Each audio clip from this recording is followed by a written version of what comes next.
চাকরি? হ্যাঁ রে, 2 টাকা এনে দিলেও তো সংসারের একটু উপকার হতো, তাই কলেজের নাম করে আমি কাজের খোঁজ করতাম। চুমকি, তুই রোজ কলেজ যাওয়ার নাম করে তার মানে কাজের খোঁজ করতে বেরোতিস? কোথায় যেতিস তুই? Restaurant, cinema hall, shopping mall, যে যেখানে বলতো আমি সেখানে যেতাম।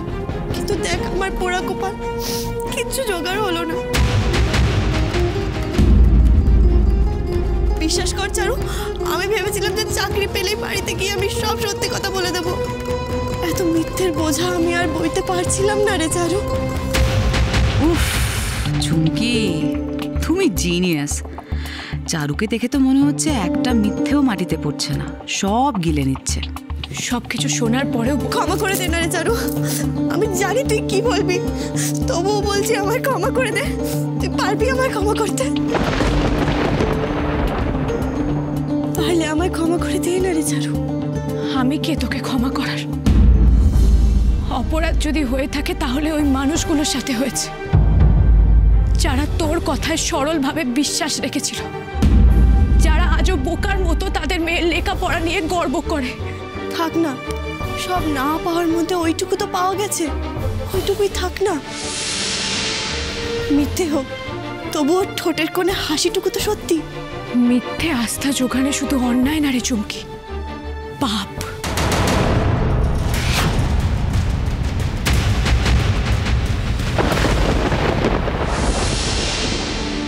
আমি তোকে ছোটবেলা থেকে চিনি চুমকি।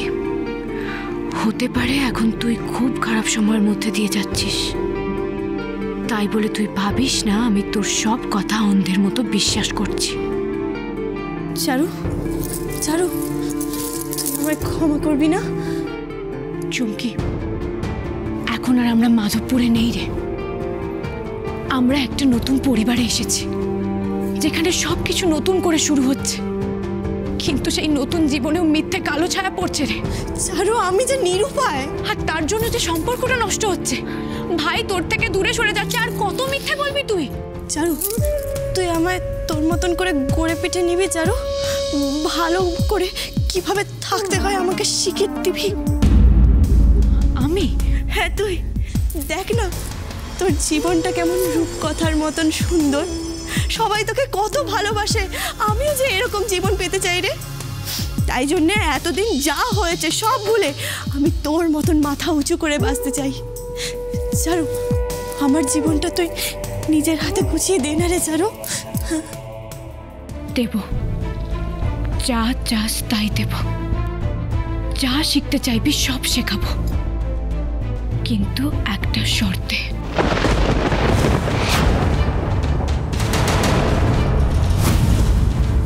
শর্ত? কি শর্ত? নিজের বুদ্ধিতে নয়, আজ থেকে আমি যেমন ভাবে বলবো তোকে সেইভাবেই চলতে হবে। আর হ্যাঁ, আমি তোকে দেওয়া কথা তখনই রাখবো যখন থেকে তুই শুধু সত্যি বলবি। শুনে রাখ, আজকের পর থেকে তুই আমাকে আর একটা মিথ্যেও বলতে পারবি না। তোর সব গোপন কথা তুই আমাকে মন খুলে বলবি। সেদিন যেমন আমি তোকে কথা দিয়েছিলাম, আজ তোকে আমায় কথা দিতে হবে। কথা দে।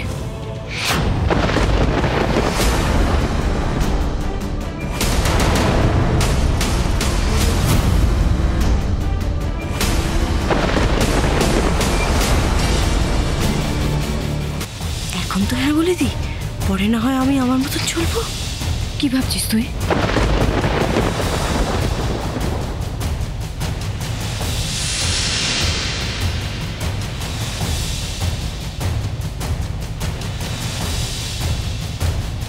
আমি কথা দিলাম, আজ থেকে তুই যা বলবি তাই হবে।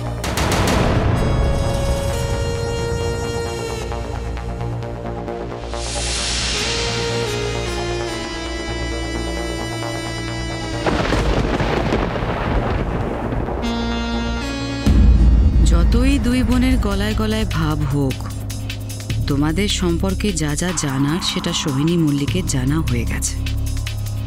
এবার এই ছোট ছোট ইনফরমেশনগুলো কেমন বুমেরাং হয়ে তোমাদের কাছে ফিরে আসে দেখো, আর তৈরি থাকো।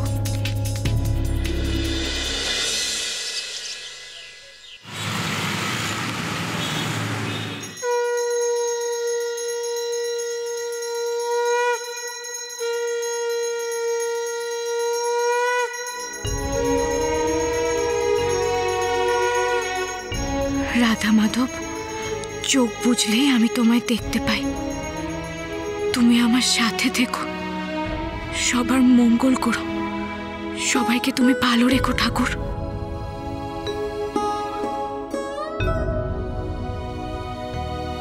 চারু, কষ্ট হচ্ছে আপনার? শাঁখের আওয়াজ আমার কানেও গেছে চারু। না না, কষ্ট কেন হবে? আপনার কিছু লাগবে? দাঁড়ান, আমি পালাচ্ছে। আমার কাছ থেকে না হয় পালালেন, কিন্তু নিজের মন খারাপগুলোর কাছ থেকে কি করে পালাবেন? আপনি কি করে জানলেন আমার মন খারাপ? আমি চোখে দেখতে পাই না বলে কি কিছুই বুঝতে পারি না? এমা ছিছি, তা ভাববো কেন? আপনি কাল সারা রাত ঘুমোননি চারু, সেটা আমি জানি। চারু, আপনি কি ভেবেছেন আপনি আসতে দেরি করলেন বলে আমি ঘুমিয়ে পড়েছি? আমি সব জানি, সব বুঝেছি। আপনি সারা রাত ঘুমাননি, সারা রাত ছটফট করেছেন, আর তারপর রুম থেকে বেরিয়ে গেলেন।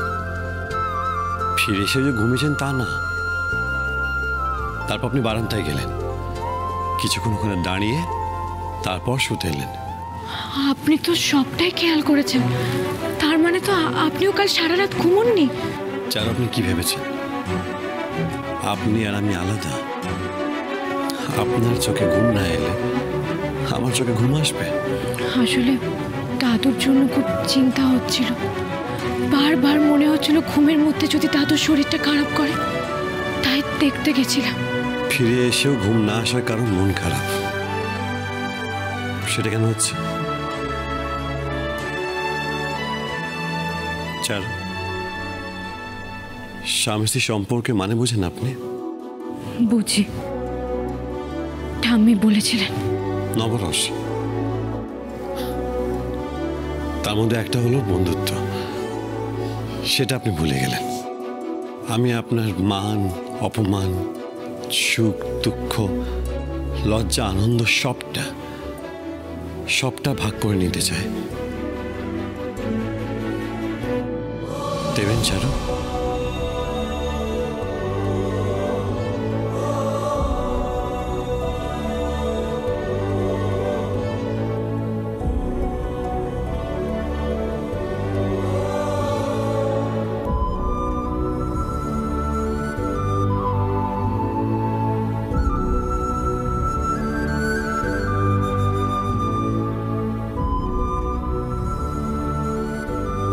আমার মায়ের জন্য খুব মন খারাপ করছে।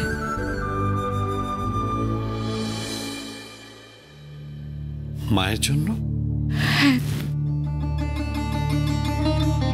আমার খুব ফাঁকা লাগছে, খুব কষ্ট হচ্ছে।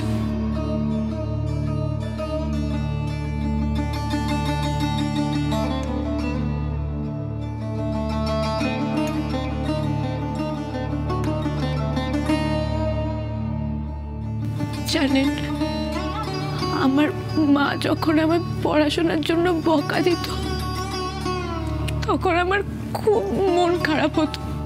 তারপর রাত্রিবেলা বাবা মা একসাথে ঠিক এইভাবে আমার মাথায় হাত বুলিয়ে দিত, মাথায় বেলি কেটে ঘুম পাড়িয়ে দিত। চারু, অনেকদিন হলো আপনি মাধবপুরে যাননি। আপনি মাধবপুরে যান, কয়েকটা দিন মা বাবার সাথে কাটিয়ে আসুন। ওনাদের তো মিস করছেন আপনি।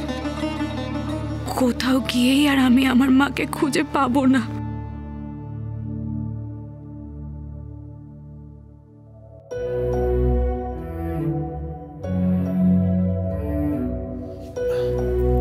এই নিন ফোনটা নিন, আর এক্ষুনি বাড়িতে কথা বলুন। এখন কাজের জন্য এত ব্যস্ত থাকেন যে বাড়িতে খুব একটা কথা বলা হয় না আপনার।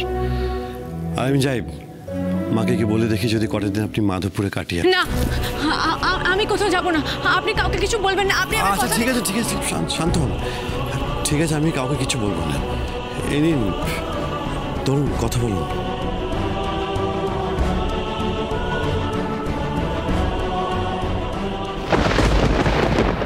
তোর মায়ের মৃত্যুটা নিয়ে না নানা রকম কথা হয়েছিল, খবরের কাগজে বেরিয়েছিল। খবরের কাগজে কি লেখা হয়েছিল বাবা? অনেকের ধারণা শিউলির মৃত্যুটা নাকি স্বাভাবিক ছিল না। ঝিঝির বাতি